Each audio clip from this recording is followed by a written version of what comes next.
Hey, coaches, welcome to another Baskipedia Podcast episode. On today's episode, I have Coach Mike Neighbors of the University of Arkansas, where we're going to discuss some of his favorite books, Annie Duke stories, um, the adjustments he makes with his Dribble Drive Motion Offense, and his Arkansas program. So stay tuned.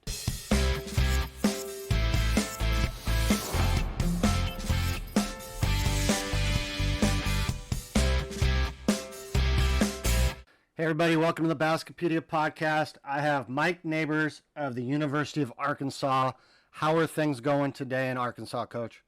It's a beautiful day out here. We got a very mild day, sun's out, and balls bouncing in the gym. So that's a good day all around here. Well, you've been at, was this your fourth, fifth year at Arkansas? Consecutive, yeah, as the head coach. I've been here a long time. Yeah, you started your career there as a grad assistant, correct? As a director of ops, yeah. Oh, I don't want anybody thinking I've got a master's degree. Um, yeah, but this is the fourth. I just finished my fourth season as the head coach. To answer your question, but I've been at Arkansas for a long time. well, before we get into some basketball talk, I Yeah. sent a little post on one of my Facebook groups. Said I'm interviewing Mike Neighbors today, and if you have any questions, send me one.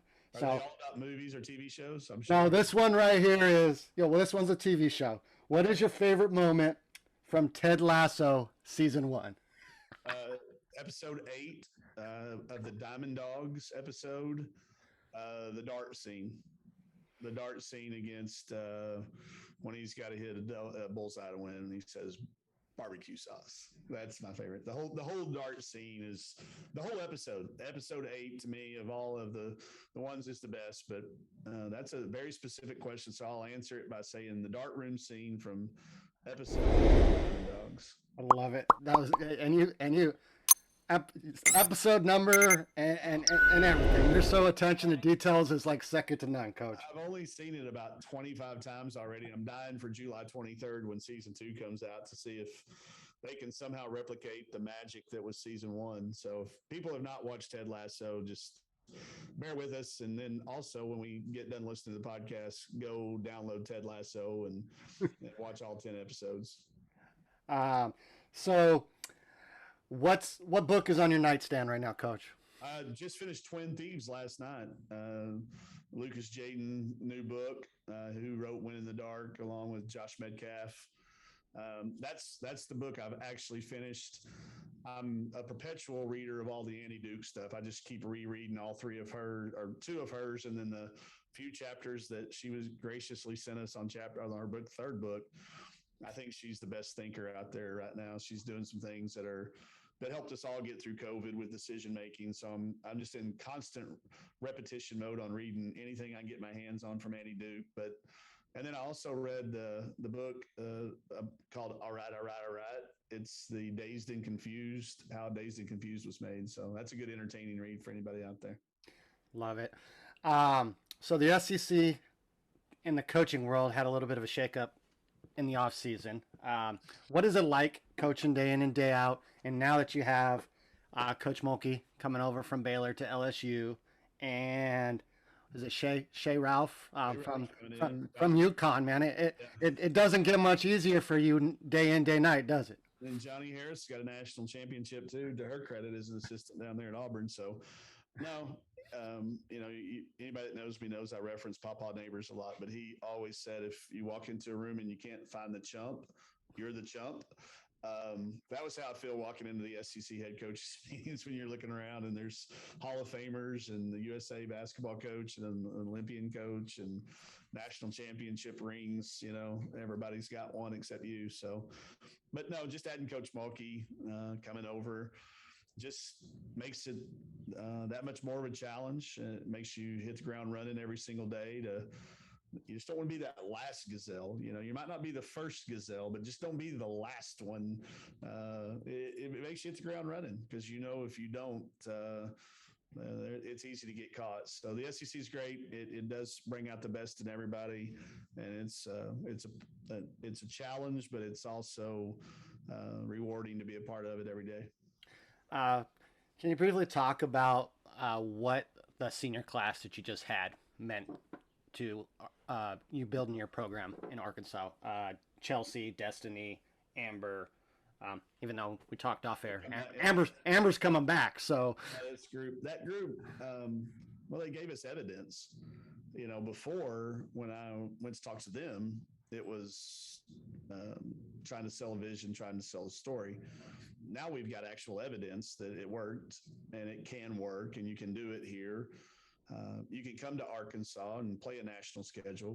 We'll be able to get Baylor to come here, and we'll be able to get UConn to come here. And if we play really well that day, then like last year, we might could beat them, which we did. We've still got some work to do in the SEC. I mean, it's so hard to catch anybody.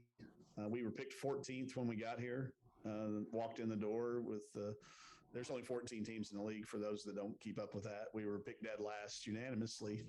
So to be in the conversation of a team for an NCAA tournament, it gave us evidence, and that's what that senior group did.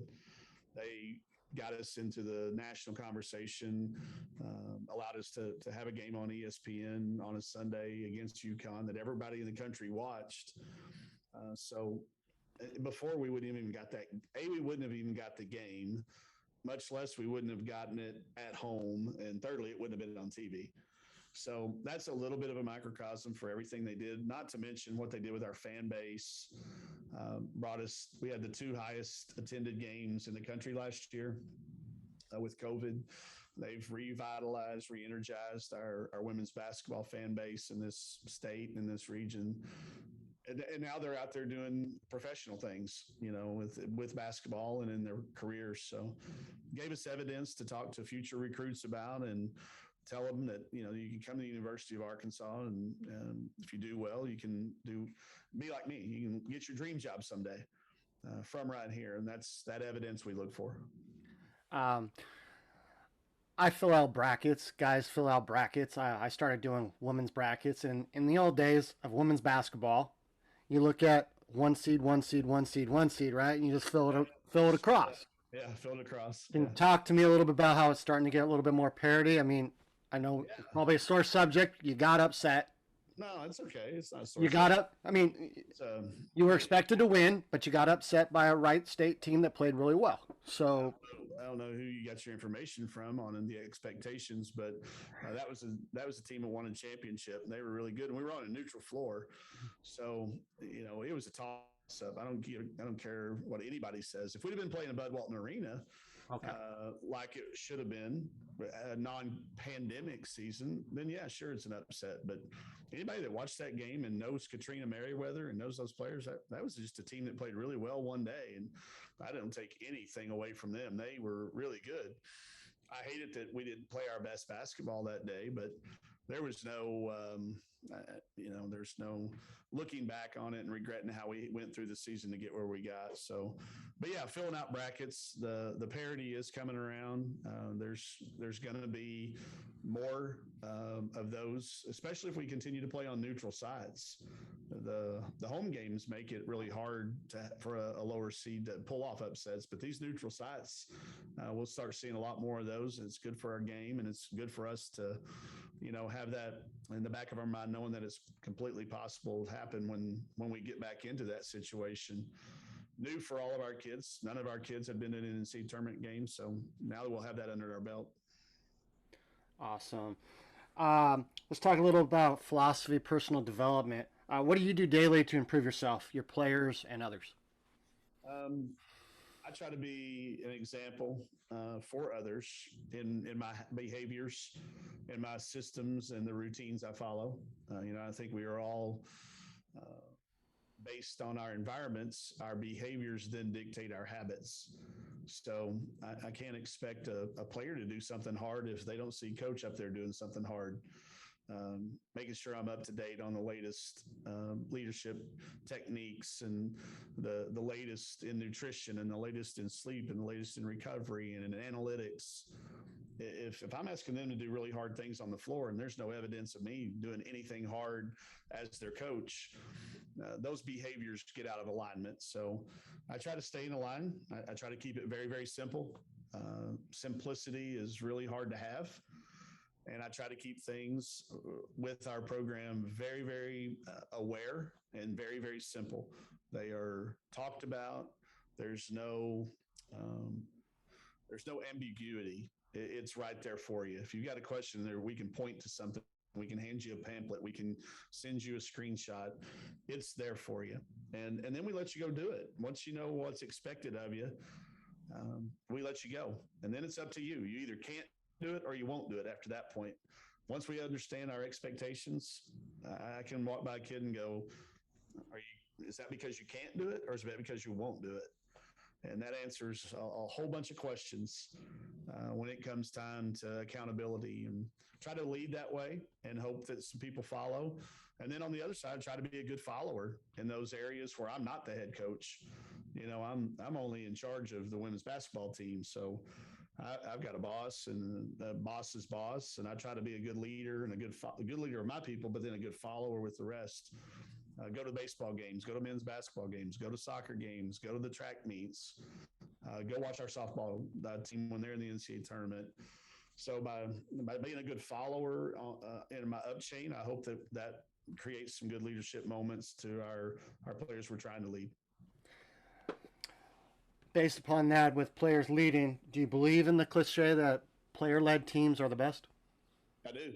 No, I don't even only believe in it. I've seen it in action. I think to date, the best team that I've been a part of as a head coach was our team that went to the Final Four in 2016. And that team didn't need me from about January on. I was just getting them there on time and making sure that the lineup book was filled out. And that was by far our best team. It was absolutely player-led. I think you have to do a good job in the forefront to make sure they understand which direction to get started in. But yeah, if you look across the board, the teams I think that are playing deep into their tournaments in whatever sport you want to pick out of, the players have a whole lot, if not the majority, to do with that. How was it having Kelsey as a student assistant this year, and how did it help your program? And how did it help your program?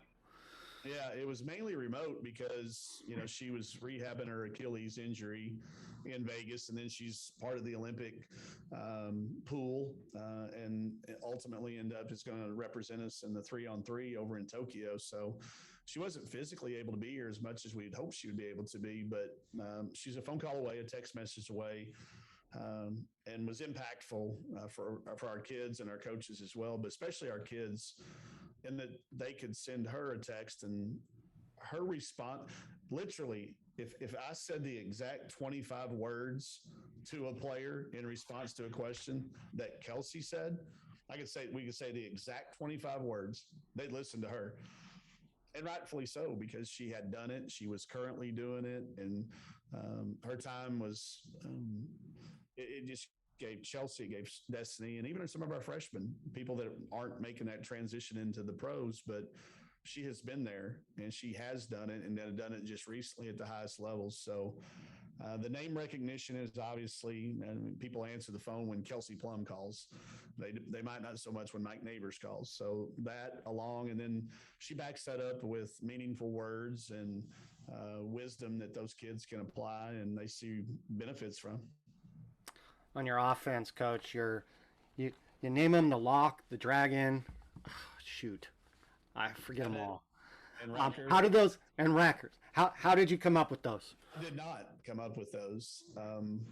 When I went from being an assistant coach to a head coach, one of the things that I wanted to have a style that was ours. And there's nothing new in this game. We all pick and choose pieces from what we've seen and observed, and we try to make it our own. Well, one of the things I did want us to be positionless. I didn't want us to use 1, 2, 3, 4, 5 or point guard, 2 guard, 3 guard. So I said, we're going to come up with some names. So like Chantel Osahar came up with the name Dragon, and Natalie Romeo and Brianna Ruiz came up with locks, and Plum came up with racker, because I'm always yelling at her, racket, racket, racket. So she said, well, I'll just be the racker. Katie Collier came up with rabbit. And I think it's just because she liked rabbits, to be honest with you.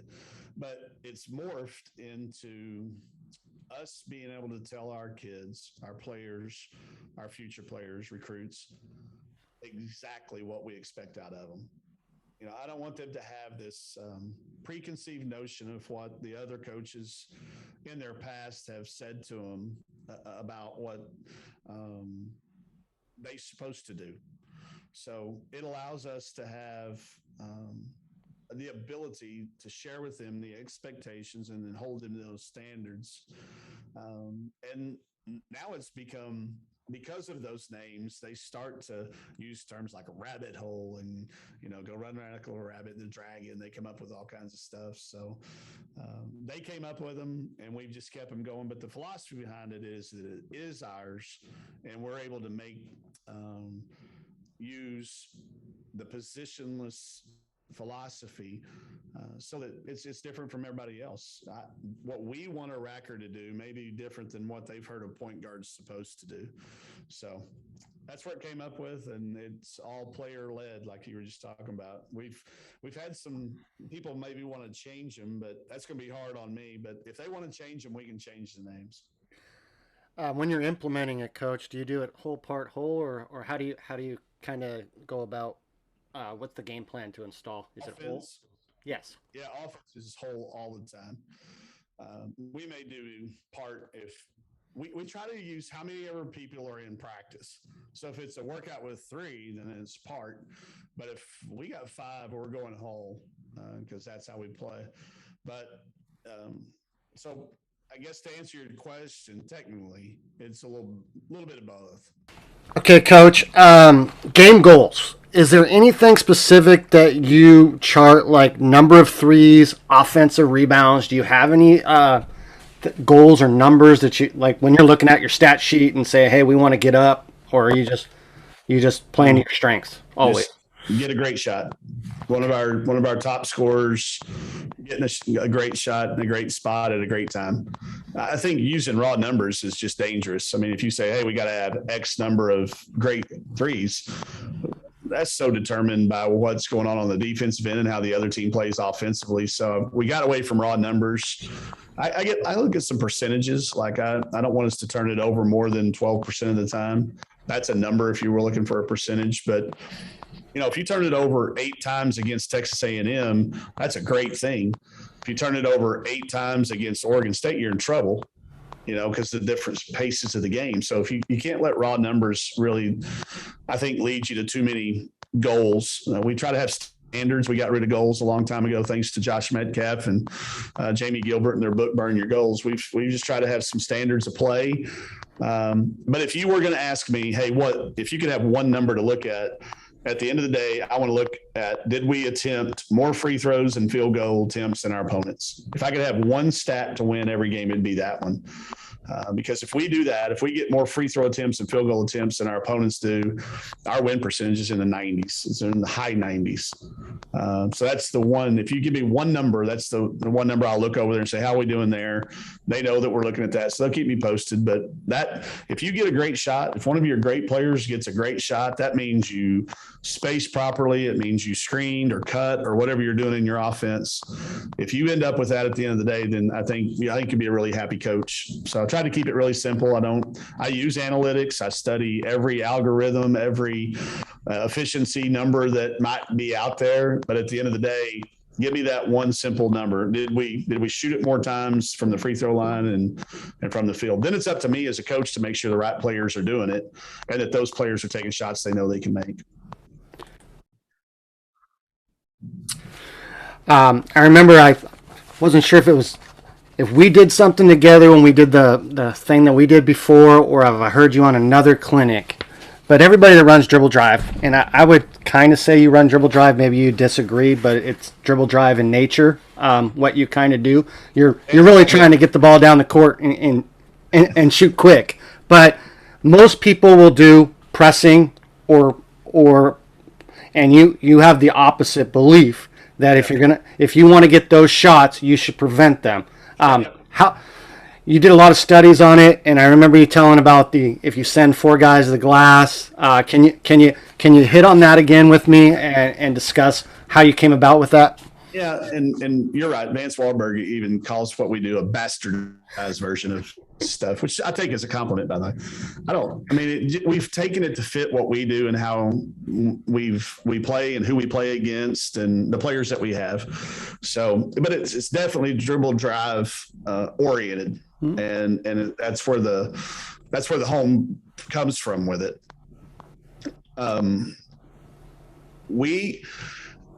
The defensive part of it at the SEC level, we're going to run into the good teams. They're going to be able to break our press. Okay. So like there's not been a pressing team win at the highest level in women's basketball in a long time. It's because you eventually run into somebody that's going to be able to break it, and you don't have a change up to go back to. You don't know how to win in the half court because that's the only way you've played all year. So when I go back and look at it, and I look at the teams that play in the Sweet 16, the Final Fours, the Elite Eights, all those teams are incredibly good in the half-court defense, and they do not give up anything in transition. That's where the offensive rebounding numbers come in and the mathematics of that come in. But I just feel like if we are trying to get as many offensive baskets in transition, we ought to prevent that. And I think pressing, you're going to give up a few. Now, you might get a few steals, but you're eventually going to run into a Courtney Vandersloot for us. That's who it was. At Xavier, we ran into Courtney Vandersloot. We couldn't press her, couldn't turn her over. She was that good. We got knocked out of the tournament. So we back up. We start playing half court a little bit more. We go to the Elite Eight. Same thing, type deal.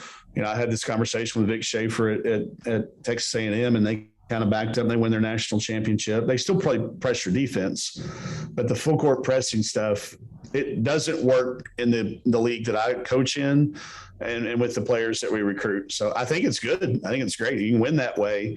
It just hasn't happened for the teams that I've been a part of and the personnels and the opponents that we end up having to play. So it's a good technique. It's a good style. It works. For some people, it just hasn't done that in women's basketball yet. Okay. Most people will say if you, I believe you do, in the NBA game, they're saying that you need to kind of spruce up what you do every 2 weeks because people can catch on with scouting and learn what you do. How often are you putting in new wrinkles at the D1 level? Daily, I think. You try to add layers, tweaks like people talk about, but I think the NBA is it's just a different animal because of the availability and the number of people working on it and the level of the player. But we have certain things we don't put in until conference season because we want to use them then. But we try to build. We try to constantly build. We try to be good at the things we need to be good at early.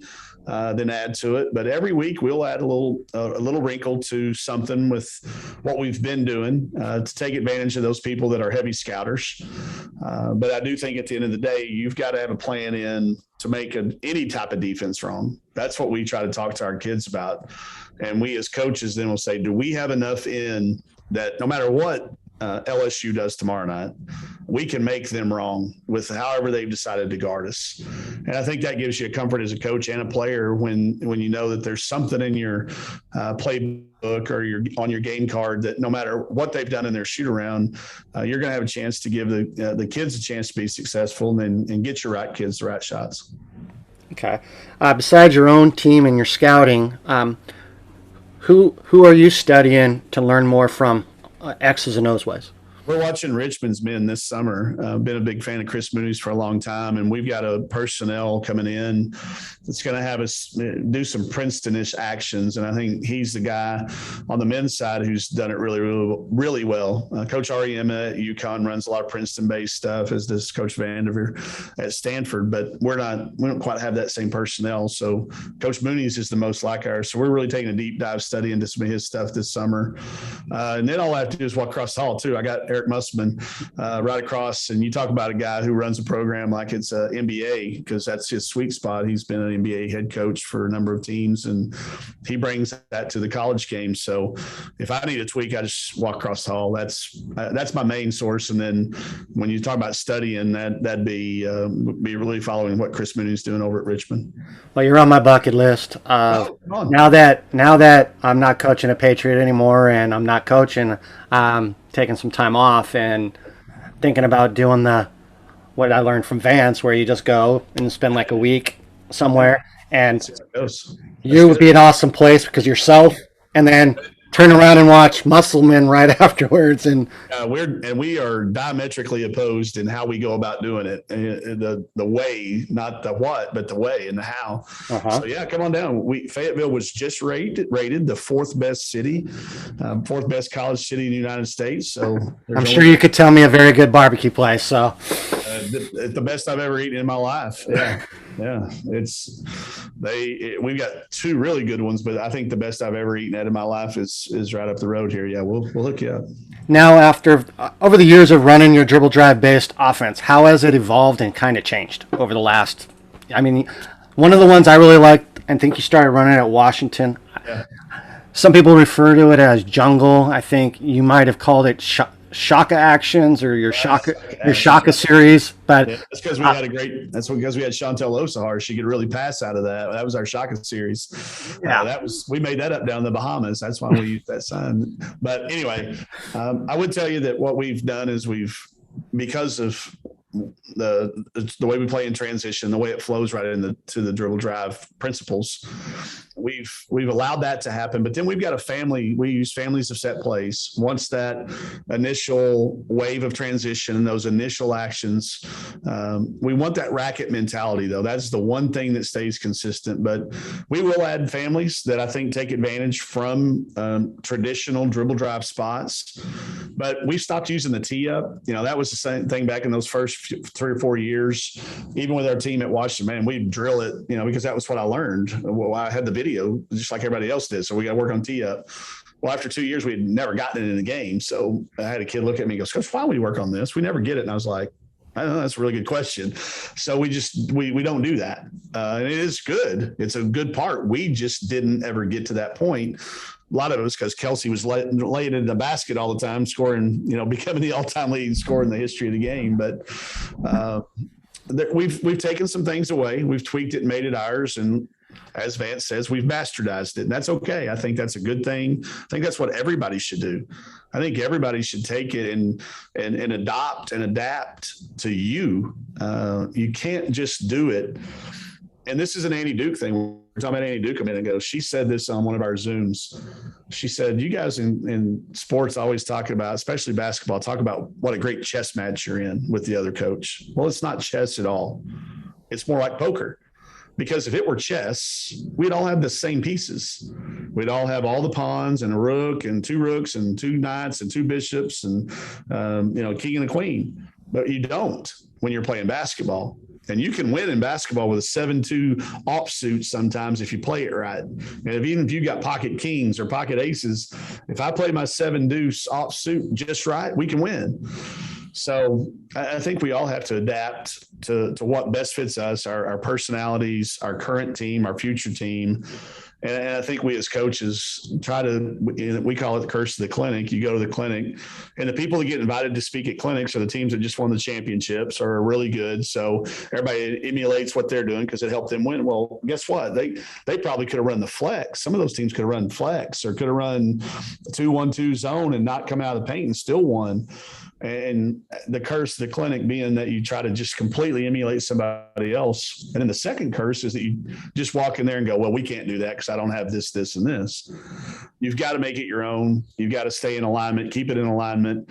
And when you do make it your own, then your kids buy in, your kids believe in, their habits and their behaviors become standards. And that's when you got a chance to really, I think, be a teacher. You brought up the curse of the clinic. I host a lot of clinics, but one of the questions I wanted to ask you is, out on the recruiting trail and looking at high school athletes, what do you think that high school coaches could do a little bit better job? What's the most undertaught thing that you see out there that you wish we would coach the girls or boys up even more? Well, I go back to when I was a high school coach. I'm not going to pick on anybody else because I go back to when I was a high school coach for 6 years. I would have spent way more time on everybody handling the ball, everybody being multi-positional, rather than how many games we won and lost. I would spend time on athleticism and development because there is a threshold that every student athlete at the high school level has to exceed to make it in college. an athleticism threshold. Size is not near a factor. Obviously, it helps to have it, but there's been a lot of great players without it. But there has never been a player be successful without crossing a threshold. It's almost like IQ. You have to get above a threshold, and then after that, it doesn't really matter how much smarter you are. These guys that are, way off the chart sometimes reach a point of diminishing returns in intellect. It's the same way with athleticism. So, I would really implore everybody that's got any youth coach, two things: make sure they leave your program loving the game and loving life. I have two goals. I don't ever want to commit suicide. And if you can do that in and of itself, you've done a tremendous job in today's society. And then I want them to always have a love for the game. I don't want that. You took the love for basketball away from me. Well, that would just crush my soul right now to have that said about me. And certainly I look back on it. I know I did that to some kids when I was a high school coach, because I was so caught up in winning and losing, and so caught up in us beating the team from across the street and across the river and in the next bordering county. Wins and losses I would discount tremendously and invest in relationships and long-term development, and take away the emphasis on championships. I just finished counting. There's 594 state champions. If you add up all the state champions in the country, there's, because of divisions within the state, there's 594 different ones. But we're going to get rings, we're going to get banners, and we're going to get patches, and we're going to get all that. And there's 594 a year. And we just spend so much time focused on that last game and winning and winning and winning. We forget about what it takes to get to there. So I would go back and tell my younger self, I'm not saying this to any other coach out there, you got to find that on your own, but I would go back and tell myself to worry way less about our outcomes and results, and worry way more about our systems and our processes that were in line to help the kids get to where they go. I'd get rid of goals, and I'd focus on standards, and I would stop just spewing off and yelling things that weren't tangible and weren't constructive. And I was bad about all of those things. Every one of them I was bad about, and still to this day revert back to it time from time, and I get mad at myself. But the more we can limit that and speak in images and teach, the better off we all become. Anything unique that you've been doing on developing your dribble drive attack philosophy besides the blood drills? Is there how do you break it down? Do you mainly blood drills, or do you?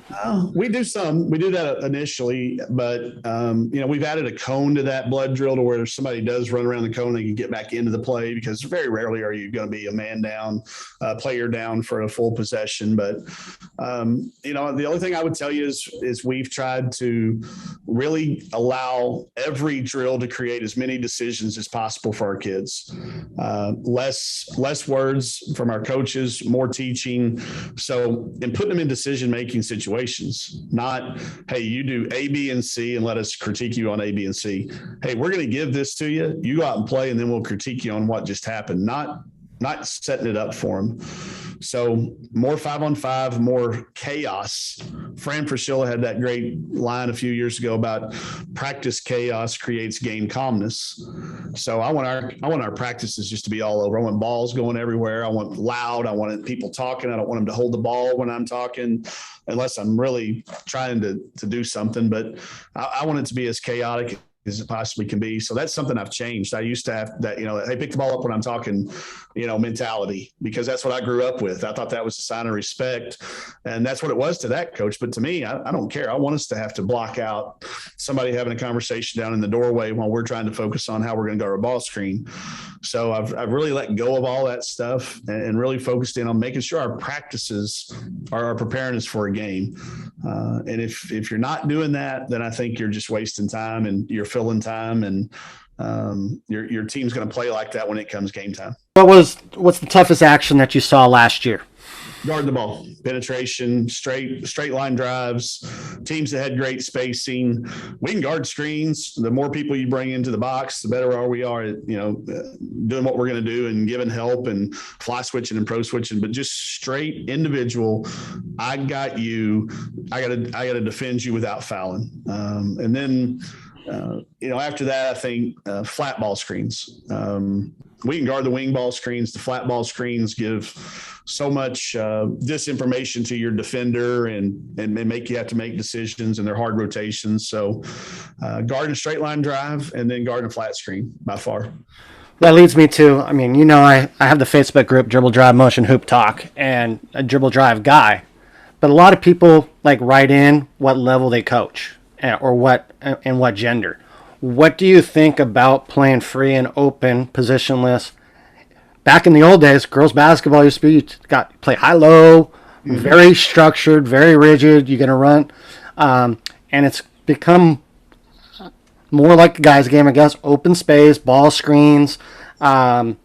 You've incorporated them a little bit now. Ball screens. You didn't used to always have the ball screens, but why do you think it's gone to the girls' game so much and become very popular? The change in the rules, the way that the defense is officiated was the real reason. That's the reason we went to the dribble drive when we did, because we saw the rules change coming. That we wanted to be able to get to the foul line and really put the stress on the whistle a little bit. So I think it's partly to do with the rules. I think it's also to do with the how much better the skill development's gotten for all of our players. Everybody handles it pretty good. The dribble, it used to be, the Pete Maravich series was everybody could dribble between their legs or whatever they could do. But now the ability to manipulate the ball and give different disinformation with your body. And then everybody shoots it better too. Most teams now have at least 4 shooters on the floor at the same time. Some have 5. That exaggerates the floor spacing. And back in the old days, when I was playing without a 3-point line, there wasn't any advantage to shooting it from 20 feet as there was 2 feet. So I think the rules changes have had a lot to do with it. The increase in athleticism, nutrition, recovery, that's all gone together to where athleticism, ability to keep the ball control. We don't call it ball handling. We call it ball control. Can you control the ball? And keep it going where you want it to go. So the improvements in all those, I do think screening is important because we use it against teams that just don't defend it very well. It usually has to do with how good a ball screen defense our opponents play. If they're good at it, we don't set any. Like, you will never, ever see us set a ball screen against a Vic Schaefer coached defensive team, ever. All you're doing is asking for it. So instead, we space, and that's how we beat South Carolina 2 years ago in the SEC tournament. If you try to set a ball screen against a Don Staley coach team, it's your fault what you're trying to do, because they are so good at guarding, but they struggle a little bit just guarding in space. So ghost cuts and weight cuts, and our kids started calling them wave runner cuts, and right off that, those things became harder for that team to particularly guard. So that goes back to that mentality of just, you have to have everything in place offensively to make whoever you happen to see on that next line of the tournament.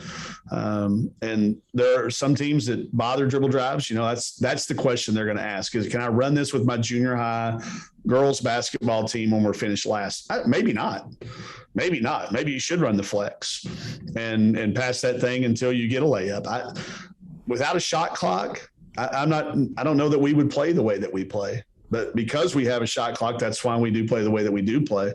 Without a shot clock, I might be a little bit different. So I just encourage every coach to study what it takes to win, to beat the best teams that you're going to have to beat, whether that's to get to the middle of your league in your region or your conference. Find out what that is. Don't listen to us on a podcast. Don't buy a video from Championship Productions and try to do what somebody's doing. Watch what it's going to take to win in your league. And that's how this all came about. Kevin McGuff came to me and said, how can we win at Washington on the West Coast with these athletes that we're going to be able to recruit and attract to come to the University of Washington with our academic standards? What's our best chance of beating Stanford?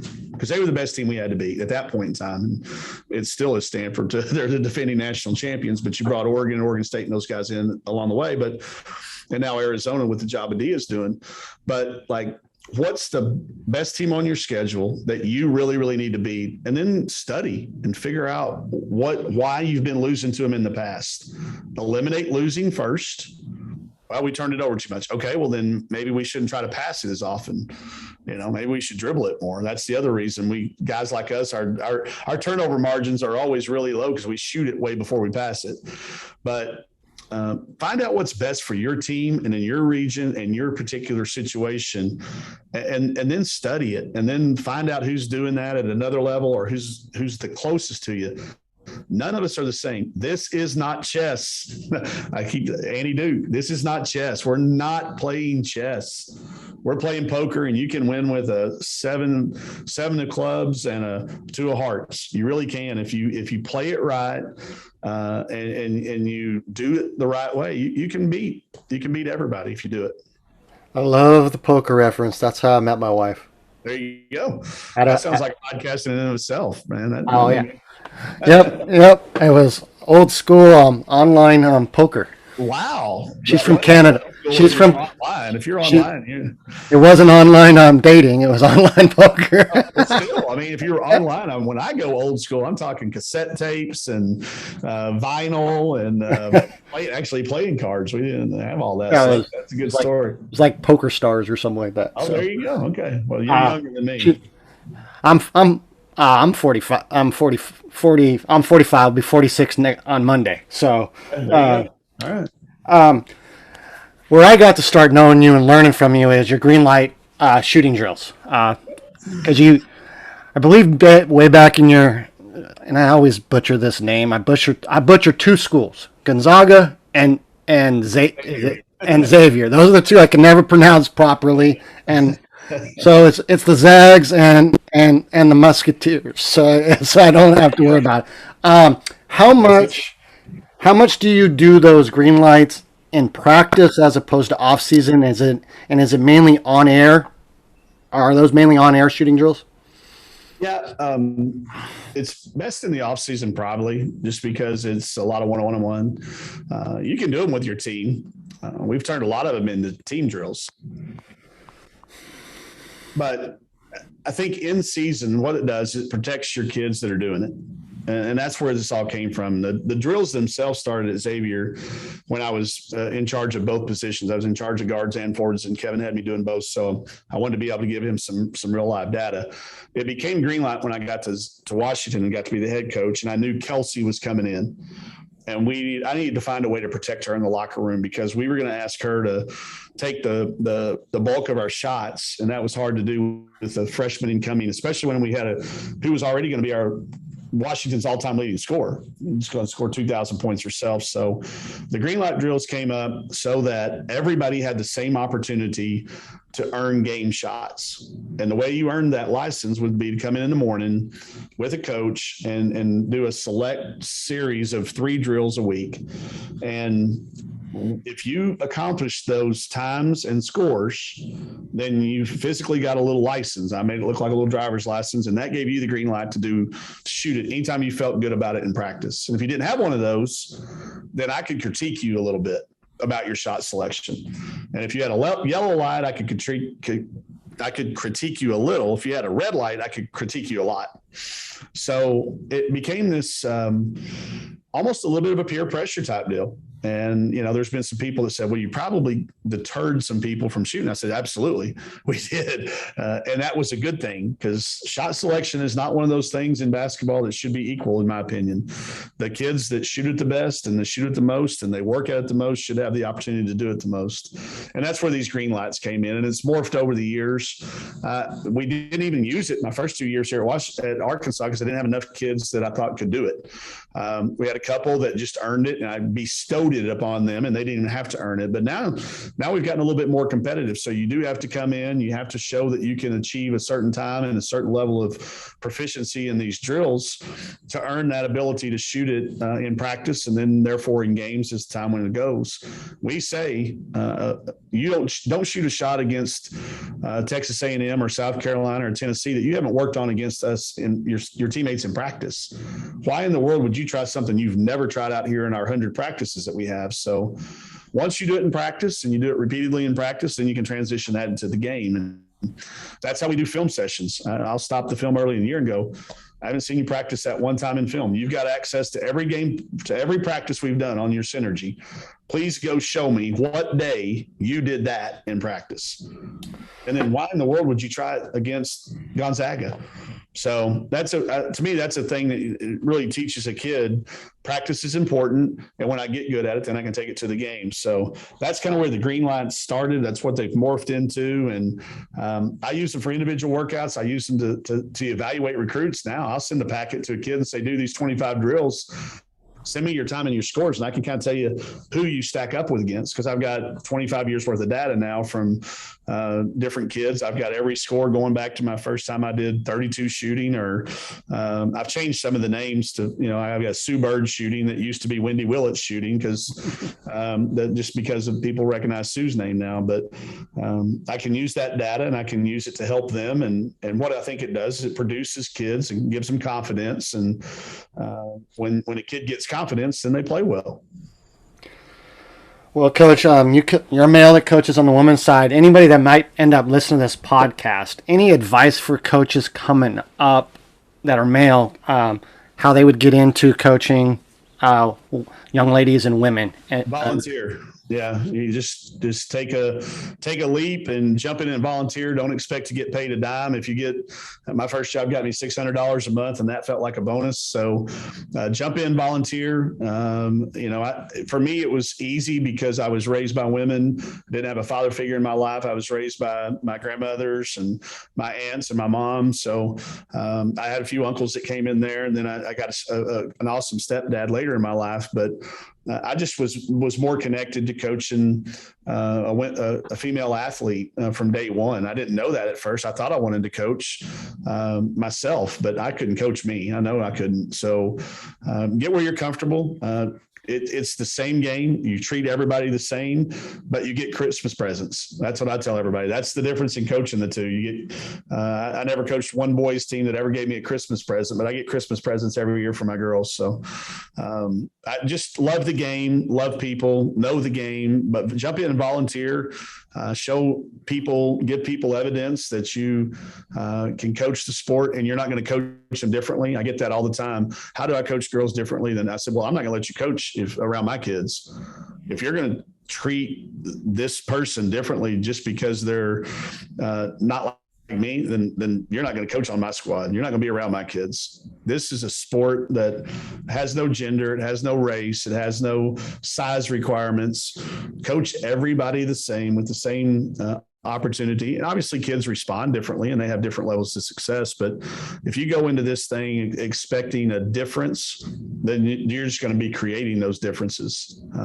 Coach everybody the same. That'd be the advice I'd give somebody. And volunteer. Get in there and prove it. Don't tell somebody how good you are. Go out and prove how good you are. I get sick of all these people sending me resumes. That's the last piece of thing I need from you. I'll ask for it last. I need evidence of the fact that you can do this job that you're applying for. So build a case, that's going to be my PGC, my Point Guard College talks this summer are going to be about, do you have enough evidence to prove that you're a good coach? What do you got? What can you send me? What can you show me? How would you prove it? Who are your character witnesses? What evidence do you have that you can be a good coach? And if you do that, any young coach can have a successful career. Well, I appreciate you doing this. I remember sending you an email and you responded. Not too often does a D1 coach do that. And then we had a phone conversation. And I said, I love how you humble and everything. And you said, if I ever get big time on you, stick your foot in my butt.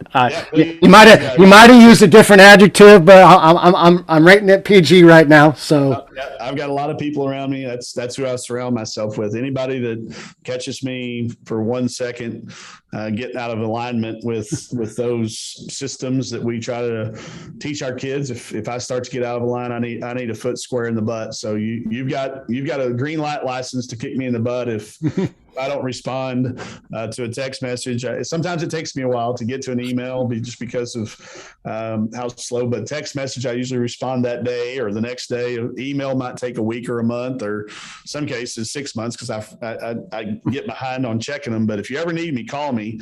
If you ever want me that day, text me. If you ever need me sometime that month, email me. If you need me sometime that year, then write me a letter. That's what it's gotten to these days. So happy to help any way I can. I wouldn't be coaching if people hadn't helped me. So I try to help people out if I can at all. Real quick story, true story to it was he was supposed to come on for Ask Me Anything, a Zoom that I had him on, and he's texting me going, yep, I'm still planning on doing it. He has this laptop set up in the hospital before his son was born. And then about an hour before he was born, we're going to have to reschedule. But not only did he reschedule, he contacted me the next day and goes, when do you want to do it? So those are God's honest truth. He'll tell you it's the truth. And he came on, I think that same weekend, and did about a 2-hour talk of Ask Me Anything, where it was podcasts and all good stuff. You did your little Zoom tutorial where you put the screens up. It was a great time. Thank you guys. Thanks for joining me on the podcast. You're a great guy for the game. You help grow it, and you help guys out like me all the time. Good. Happy to do it. All right. Thanks, Coach. Take care. We'll talk soon.